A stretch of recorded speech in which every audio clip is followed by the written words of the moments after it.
कौन बोल रहा है? चिल्ला मत और मेरी बात अच्छी तरह से अपने भेजे में उतार ले। तूने मेरी राख मंगवाई थी टीका लगाने के लिए, मैंने तेरे भड़वों की राख भेजी है, पूरे बदन को लगा ले। ठंडा कर, अपना भेजा ठंडा कर। चतुर सिंह के आदमियों की चिता जलाना तुम जैसे पागलों की बस की बात नहीं है। चतुर सिंह, ऊपर वाले के हाथ से तू बचे ना बचे, लेकिन मेरे हाथ से तेरे को कोई नहीं बचा सकता। अगर एक बाप की औलाद है तो एक बार मेरे सामने आकर दिखा। तू भौंकता बहुत है आराम के, और भौंकने वाले कुत्ते हमें पसंद नहीं। अगर अपने बाप की औलाद है तो आ जाना महालक्ष्मी चौक पे। हम हर साल नवरात्रि को मां की पूजा करने वहां जाते हैं। अरे जितनी मन्नतें मांगनी है आखिरी बार मांग ले, ये तेरी जिंदगी की आखिरी पूजा होगी। ठंडा कर। यकीन नहीं आता तो उस राख को मसल कर देख, तेरे पालतू कुत्ते की निशानियां उसमें मौजूद है।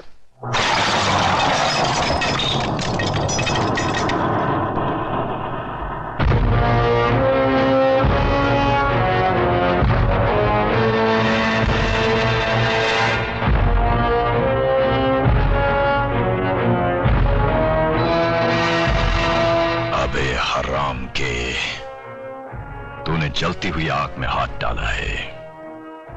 हम तुम्हें ऐसे जलाएंगे कि तेरे चाहने वालों को गंगा में बहाने के लिए तेरी राख भी नसीब नहीं होगी।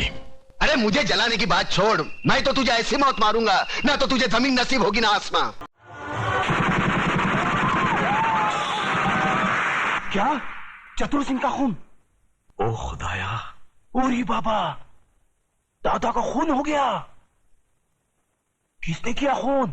अरे छोड़ो ये सब बातें, मुझे तो चिंता यह है कि शहर का क्या होगा, हम सब का क्या होगा। बहस मत करो कमिश्नर। जो आदमी चतुर सिंह जैसे खतरनाक आदमी की चिता जला सकता है, वो तो हमको कभी भी शमशान घाट पहुंचा सकता है। मगर ऐसा हरगिज नहीं होगा सर। सुनो सुनो कमिश्नर, कल टीवी सेंटर में जनता की अदालत प्रोग्राम में हम सब लोगों का इंटरव्यू है। ऐसा बंदोबस्त होना चाहिए वहां पर कि परिंदे भी पर न मार सके, समझे?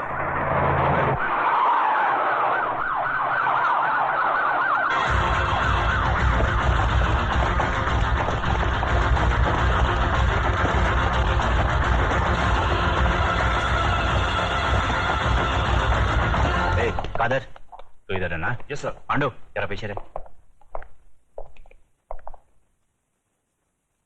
आज जनता की अदालत में जनता के सामने जनता के प्रतिनिधि मंत्री श्री बबन राव देशमुख, विपक्ष के नेता श्री चंद्रसेन आजाद, कानून के रक्षक इंस्पेक्टर सत्यवादी दुबे, न्यायमूर्ति श्री हुक्म अली जाबिर तथा इस शहर के सबसे बड़े बिल्डर मिस्टर योगराज अपराधी के रूप में यहाँ मौजूद हैं।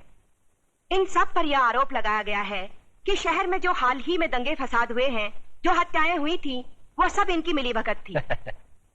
क्या ये सच है देशमुख जी? लोग आजकल राजनीति को, कानून को और पुलिस को गांधी जी के 3 बंदर कहते हैं। वो बंदर जिनके सामने सब कुछ होते हुए भी न कुछ सुनते हैं, न देखते हैं और न कुछ कहते हैं। देखिए साहब, हमारे यहाँ लोकशाही है और लोकशाही में हर किसी को कुछ भी पूछने का और कहने का पूरा अधिकार होता है। मैं आपकी इस बात से बिल्कुल सहमत नहीं हूं। अगर ऐसा होता तो दूसरे राज्यों की तुलना में हमारे राज्य में चारों ओर इतनी शांति कभी नहीं होती। अगर चारों ओर शांति होती तो पिछले दिनों हमारे शहर में जो दंगे हुए वो क्यों होते? साहब ये सब विदेशी ताकतों का हाथ है, क्या करें। देखिए मंत्री जी, जब भी देश में कोई विपत्ति आती है तो हर मंत्री का आप ही जैसा जवाब होता है कि इसमें विदेशी ताकत का हाथ है। अब पिछले दिनों जो भूकंप हुआ था, क्या इसमें भी विदेशी ताकत का हाथ था? Order order, please maintain this silence. पर लोग तो कहते हैं कि इस विपत्ति में आपके साथ विपक्ष के नेता चंद्रसेन जी का भी हाथ था और पांव भी था। जी, ये सब बकवास है, इसको हम नहीं मानता है। अरे हमारा पक्ष का सिद्धांत अलग है, इसका पक्ष का सिद्धांत अलग है। हम लोग अलग अलग दल में रह के एक काम कैसा कर सकता है? ये सब गुंडा लोग का काम है, बात करता है। चंद्रसेन जी बिल्कुल ठीक कह रहे हैं, ये तो पुलिस को बिना मतलब बदनाम किया जा रहा है। नहीं, ये तो आप कहते हैं, पर लोग तो कहते हैं कि जब दंगे भड़के तब दंगे वाली किसी भी जगह पर पुलिस सही वक्त पर नहीं पहुंची थी। अरे यही तो अपनी पुलिस की असली निशानी है, जब सब कुछ खत्म हो जाता है उसके बाद पुलिस आती है।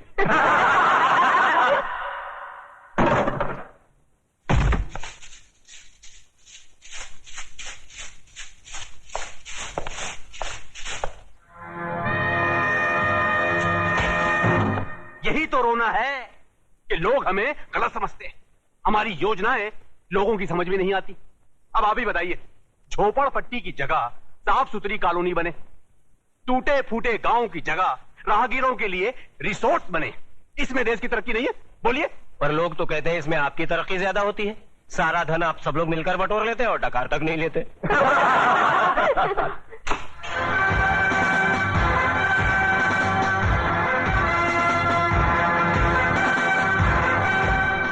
नेताजी और पुलिस वाले ने तो अपनी सफाई पेश कर दी। अब जज साहब, आप और योगराज जी अपनी सफाई में कुछ पेश करना चाहेंगे? ऐसे मामलों में लोग अगर कानून के रखवालों पर शक करने लगे तो फिर सफाई में कुछ कहना क्या? देखिए, हम ठहरे व्यापारी लोग, हम अपने धंधे में गुंडों का साथ नहीं लेते। गुंडों का साथ आजकल कौन नहीं लेता योगराज जी? अब तो माफिया वाले भी राजनीति में उतर आए हैं और आजकल नेता लोग भी अपने क्रिमिनल रिकॉर्ड की बुनियाद पर ही चुने जाते हैं। क्यों देशमुख जी, आप तो नेता बनने से पहले दमन से चांदी की स्मगलिंग क्या करते थे? देखिए, ये मुझ पर झूठा बेकार का इल्जाम लगाया गया है। नहीं, आप स्मगलिंग करते थे या नहीं करते थे? बस। वैसे मैं भी इस बात को नहीं मानता, क्योंकि हर बड़े नेता को बदनाम करने के लिए लोग कुछ भी बोलते हैं। क्यों चंद्रसेन जी? एकदम सच बोलता है। आपके हर सवाल का मैं एक ही जवाब दूंगा कि अगर जनता की नजर में हम गुनहगार हैं तो फिर जनता खामोश क्यों है? बोलिए, क्यों हमें पिछले 15 साल से इस राज्य में चुनाव जिता रही है? जज साहब, हम पर लगाए गए सारे इल्जाम बेबुनियाद हैं। हमारी सफाई में मेरा यही जवाब है।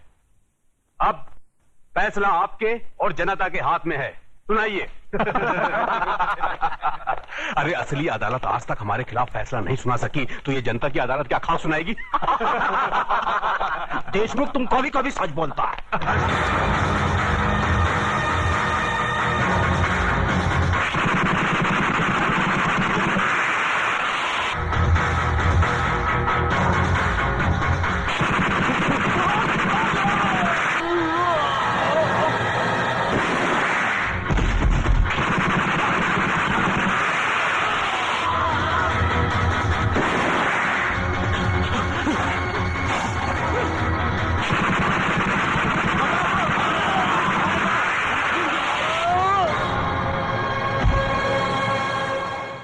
तुम्हें अपनी सफाई में कुछ कहना है? क्या कहना? जो करना था कर दिया, जो किया वो सोच समझ कर किया। अब कहना आपको है। फैसला सुना दीजिए, मुझे मंजूर है।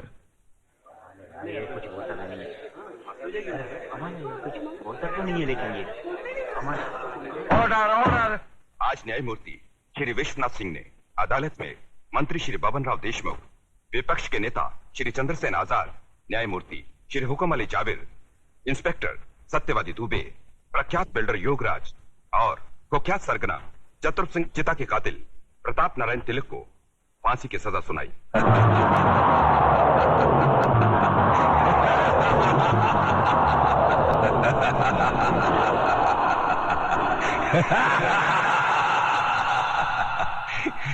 जिंदा आदमी के खून के इल्जाम में फांसी की सजा। देखा पकिया, हमें तो माता के आशीर्वाद और बुलेट प्रूफ जैकेट ने बचा लिया, मगर वो हराम का कानून की मौत नहीं, चतुर सिंह चिता की दी हुई मौत से मरेगा। पता करो कौन से जेल में है।